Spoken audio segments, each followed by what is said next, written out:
নমস্কার, আমার নাম হারাধন শাস্ত্রী। জয় মা। মা মাগো সর মঙ্গল কর মা। আর আমি বুঝতে পারি না এদের নামগুলো এরকম কেন হয়। রাজশ্রী, ভৃগুশ্রী, বুদ্ধদেব, ধ্রুবকন্যা, শম্ভুরা, যেন বাবা মা জানতো ছেলে মেয়ে বড় হয়ে এসবই হে করবে। প্রভু, এ বালক কি কয়? এবার এদের কাছে যেই ফোন করুক এদের কাছে কয়েকটা কথাই থাকে বলার মতো।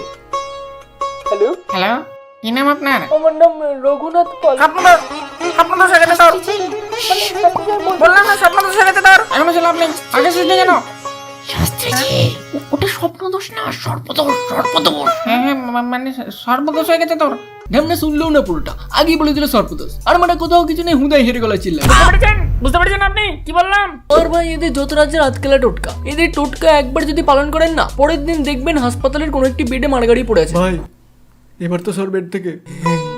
ভাই কি করে হলো এসব? আর ভাই বলিস না, কালকে একটা তান্ত্রিকের কথা মতো জঙ্গলে গেছিলাম বাঘের লোম আনতে, তারপর বাকিটা ইতিহাস।